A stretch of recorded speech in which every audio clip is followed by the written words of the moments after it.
Hi, this is Lilian. We finally meet again for a new video about the Tower of God lore.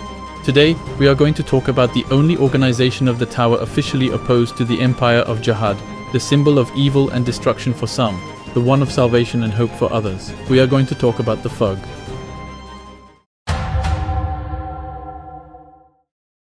The origins of the FUG are very unclear, but we pretty much know the context in which the organization was created. As I said in the episode on the history of the Tower, after the Age of Ascension, when the inhabitants of the Tower started to climb it, the Age of Genesis began with the conflict between Jihad and Arlen Grace and V. And when the Great War between them ended with Jihad's victory and Arlen and V fled, Mircea Luslek, who was a servant of V, added Grace to her name in honor of Arlen, and created the FUG to continue the fight against the empire that Jihad was establishing. It was a desperate and completely unbalanced struggle that ended when Jihad and the 10 great families, tired of the endless conflicts, gave them the choice between coexistence and outright extermination. And so began the Age of Coexistence. Since then, the FUG has been considered as the most dangerous and secret criminal organization in the Tower.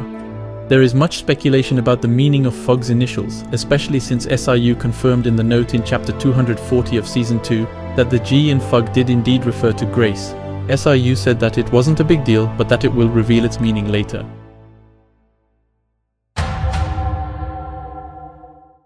The highest ranking members of the FUG are the Slayers. In the 36th chapter of season 2, Huariun addresses Bam by defining the Slayers as follows. In the FUG, there are those who hate the 10 great families and Jihad, those who envy them, and those who want to change the Tower. To them, a Slayer is a god who will make their wishes come true. According to non-canon lore, there are 11 seats for Slayers to fill. Since the word Slayer means what it says, Slayers are those who slay the 10 heads of the great families as well as Jihad, hence the 11 seats. Currently there are 7 Slayers alive, so there are 4 seats that remain vacant. The Slayers are divided into 3 categories according to their order of appearance. The first ones, present since the creation of the FUG, like Luslek, are called the Old Gods.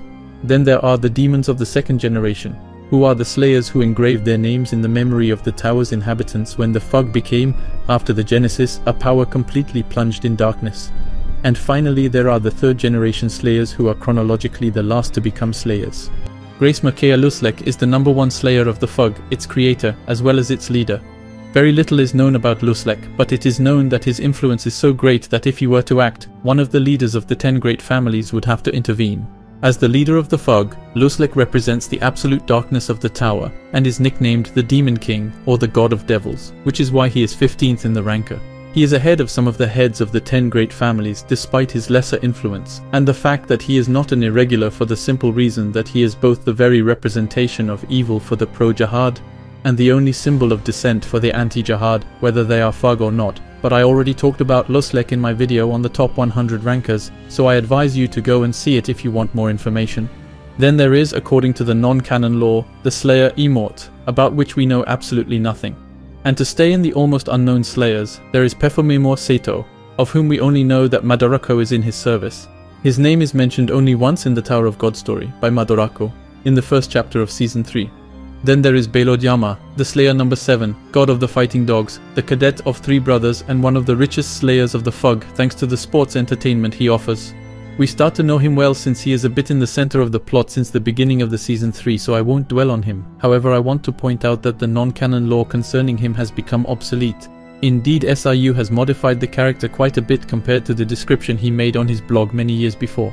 So I take advantage of this example to remind you that you have to take the non-canon lore very carefully, because it is non-canon, and SIU can modify it as he wishes.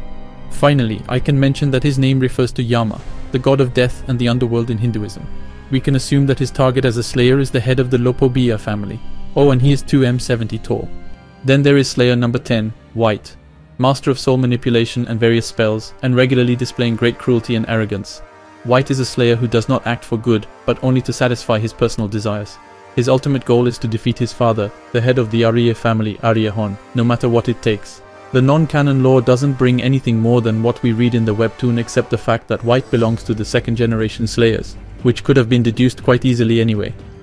However, I want to remind you that White has a special status now because even if he was once a high ranker, after having sacrificed 1 billion people and having been most certainly defeated by Arya Hagiferioni Jihad, his passage in the train demoted him to the rank of regular.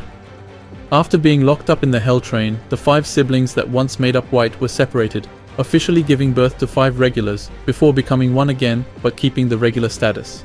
This is probably because White is now a mixture of 2 different consciousnesses, that of Joaquin and his last clone, which is itself a mixture of Albelda and many other souls, whereas White was previously controlled by Joaquin's consciousness alone.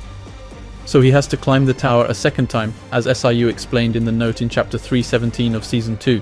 So it is very likely that he is currently the most powerful regular in the tower, since he has the level of a high ranker.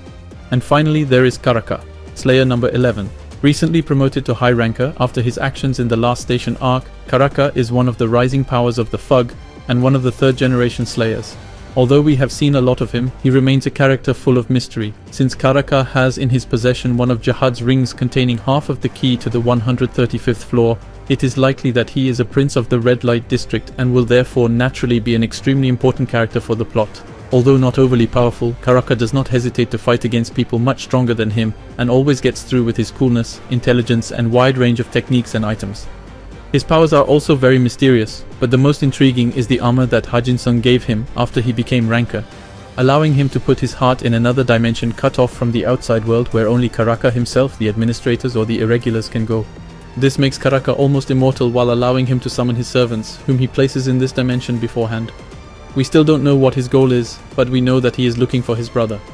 Originally, Karaka should not have had a mask, but SIU put one on him at his first appearance, in the Battle of the Workshop arc, because he thought that there were too many new faces, and that the readers would be lost, and also to make him look more mysterious.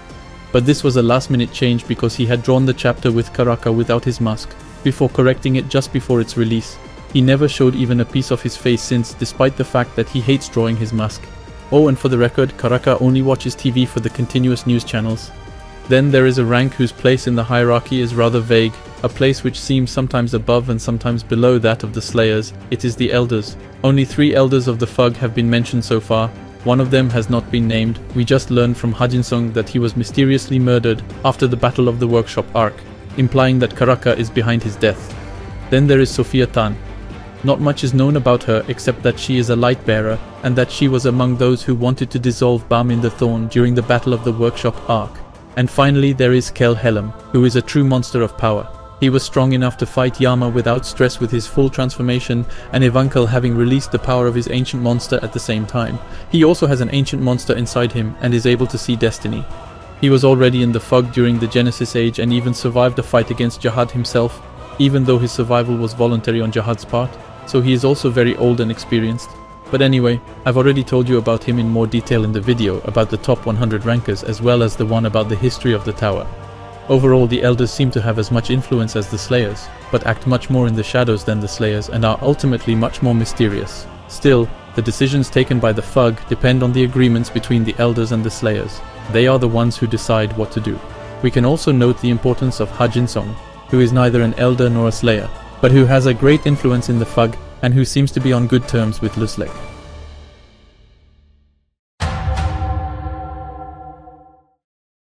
Now that we have seen who were the main members of the FUG, I will list all the known members of the FUG, or who are just affiliated to it in order to make you a little reminder. First of all, on the ranker level, there is R and his twin brother, 2 members of Yama's clan who had been banished by Yama and who decided to join Baylord Paul, his little brother, in order to rebel and take control of the cage. R will lose in the fight against Balm and Jordan and will be blown up not to reveal any information. His brother will be killed by Gado after Balm defeats him in battle. They were both more or less under the command of Mule, the representative of the Elder Kel Helm, who will be killed by Yama. There is of course Baylord Doom and Baylord Paul, the 2 brothers of Yama, Gado, who was the number 2 of Yama's clan, and who will be killed by Doom. There are also Venti, Grande and Tall. Tall will be taken hostage by Lopo Bia Yasracha with Jordan and Verdici, or Berdich according to the translation. Venti was killed by Kuhn and Verdici, and we don't know what happened to Grande. There is also the great magnificent Augustus, former director of the 20th floor tests, and member of the pro-fried chicken part of the Chicken Worshippers Club. Apparently he comes from an influential family, but we don't know which one. There are all of Karaka's servants, Deathbird, Death Karambit, Death Lady and Grom, who are hiding in the dimension where Karaka's heart is. Hoken, the ranker who sent Reflejo to carry out the plan of dissolving Balm in the Thorn, and Pedro, who served as the conductor of the Hell Train and worked for White's return. We also have the 2 brand new characters that appeared in the last chapter, Namo and Sola. There is Su-O, a red witch, a guide, who accompanies Kel Helm and who is also a blue hole. Then there is Madorako, the very rich businessman, leader of the Merchants Association, and who was secretly leading the Battle of the Workshop, even though he was being manipulated by Gustang from the beginning. He is also one of Pefomemo Seto's disciples, and it is known that he was looking for the soul mixing ladle for a long time, and when he got it back, he said that he was finally going to be able to revive it, without us knowing who he was talking about. And finally there is Han Sung-yu, the former test director of the second floor, who we start to know well since the time, and on which still rests a lot of mystery, especially his link with Hendo Lok Bloodmatter, the leader of one of the 10 great families. And by the way, I forgot to say this last time I talked about him, but in Korean Yuhan means something that is limited, finite, and Sung is a suffix meaning that has the characteristic of. So Han Sung-yu's name would mean that his lifespan is finite, unlike any ranker whose lifespan is infinite. Another clue reinforcing his link with blood matter. See the video on the 10 great families for more info.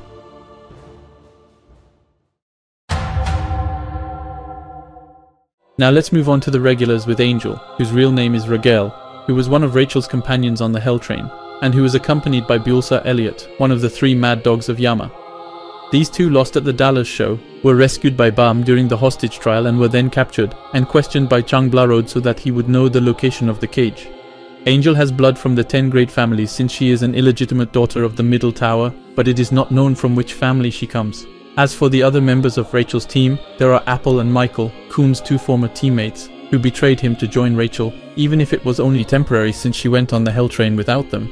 We don't know what they did during the whole Hell Train saga, but we found them much later with Akryong in the cage arc, accompanied also by what is surely Akrapta's daughter, since she wears the same earring as him.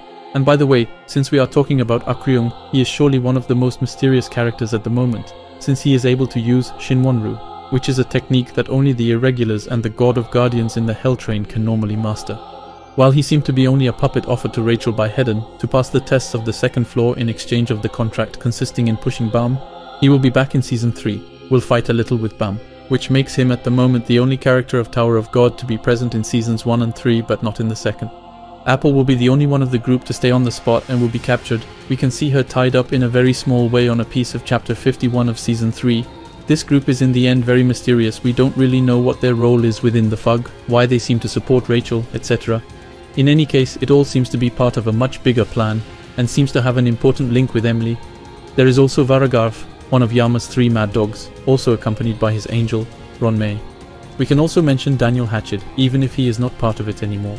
Then there is Yuto, a Rand E regular recruited by the FUG, whose goal was to gain their trust, and then exchange her place with Hwaryun. We know that the real Yuto is a character that we will see later in the story, according to SIU. There is also Reflejo, the main antagonist of the Battle of the Workshop arc, who dies at the end of the arc. And finally there is Hwaryun, who is also one of the most mysterious characters in the story. There would be too much to say about her, but to make it short, she is the only guide with Yuto to be a regular, and by the way, she's not even a regular. She failed the test of the second floor, and so she is officially not a regular. That's why she never takes part in the test to climb the floors. If she can follow Bam and the others, it's because of her guiding abilities that allow her to go wherever she wants in the tower. We know almost nothing about her, even though she is one of the characters we see most often from the beginning, and one of the only ones to be present in each arc. However, she seems to have high-level contacts in the FUG, and is maybe even in direct contact with Luslek. She is very cold and pragmatic, never talks about herself, and smiles very rarely. She only works in Bam's interest since the beginning of the story, and is in the end a very difficult character to understand.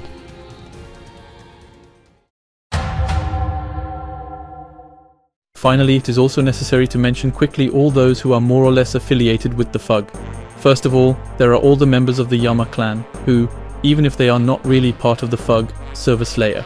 So we can mention Burditch, Kanzan, Kulden, or Jordan. We can also mention the members of Varagav's team in the Battle of the Workshop arc, Grobin, Pandit, Ridong, and Viviolga. We should also mention the former members of the Secret Garden, who were in the FUG so long ago that they are not really part of it anymore, but they remain affiliated with it.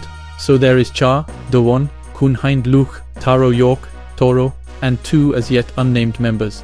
Then there are Mia and Devil Bon, 2 rank D regulars hired by the FUG to eliminate Kun in the Battle of the Workshop in the betting event.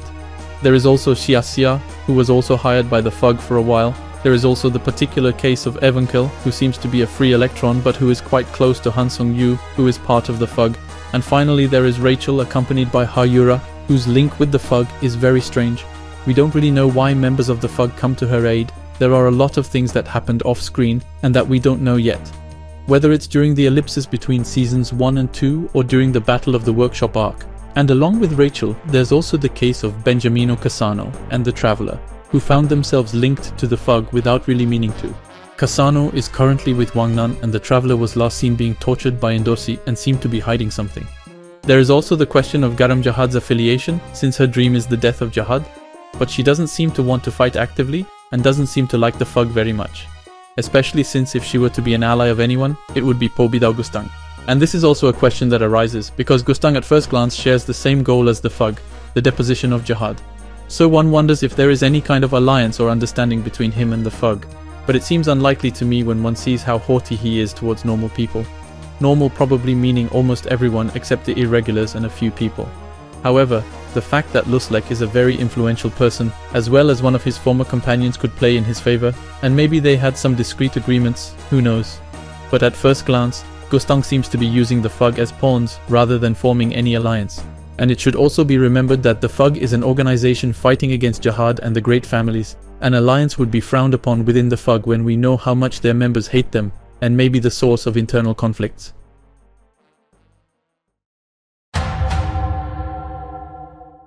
The purpose of the FUG is rather unclear. Of course, the primary goal is the death of Jahad and the heads of the 10 great families, but this seems to be such an out-of-reach task that it is rather, for a random member of the FUG, an ideal, an unattainable goal. In truth, it is mostly about taking action against the Jahad Empire in general, about being a symbol of resistance. In the end, the FUG is like a religion. Anybody can be part of it. The only condition is to have this common ideology, to oppose the power in place. So whether it's for the purpose of changing the tower, for simple revenge, to be a revolutionary, to look stylish, for one's own interests, or even to spread evil, it doesn't matter. This system is a double-edged sword. On the one hand, it makes the disappearance of the FUG impossible, since there will always be people to oppose the current power. But on the other hand, it poses problems from an organizational point of view. Indeed, despite the fact that Luslek is the leader, the FUG is plagued by many internal conflicts, as we have seen, for example, with the Battle of the Workshop. Some of them are ready to abandon all humanity and become even worse than Jahad if it allows them to eliminate him, while others refuse or are rather reluctant to this idea, like Hajinsung for example.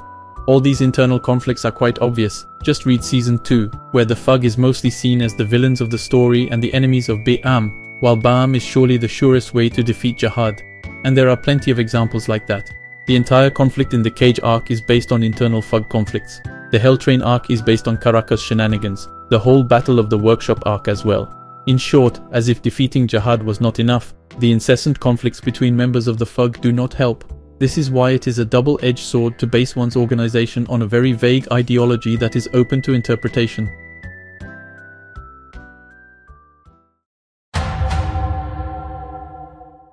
Of course, the FUG has a hostile relationship with the Jahad Empire, and any member of the 10 great families or the Jahad family has a mission to eliminate any member of the FUG he comes across. But in reality, the FUG is not really a threat to the Jahad Empire, it is just an annoying but harmless group. With the Wulhek song, relations are rather hostile as well, but some people are still associated with these two groups. And finally, they seem to have some connections with the workshop. One can note, for example, all the plot around Emily, which is perhaps not only a plan of Rachel, or the thing that the FUG put inside Bam, which strongly resembles the experiments carried out by the workshop on Beta, Cassano and Horyang. To conclude, I will say that the FUG is still a very obscure organization, very opaque. We don't know much about them, even though they are omnipresent since the beginning of the story. This fits perfectly with the image of an organization acting in the shadows, while being known by all. I hope you enjoyed the video. There was not much non-canon info about the FUG, and even on the level of canon info, it's pretty poor. In fact, there were a lot of reminders about characters or subplots that we tend to forget, but that will surely be important later on, so I think it was good for a lot of people. I'll let you subscribe if you haven't done so, like it if you liked it, comment if you have questions, and share it with other Tower of God readers to refresh their memory. Don't hesitate to check out the other videos on the channel, and we'll meet again for the next lore video, which will be on the Wulhek song.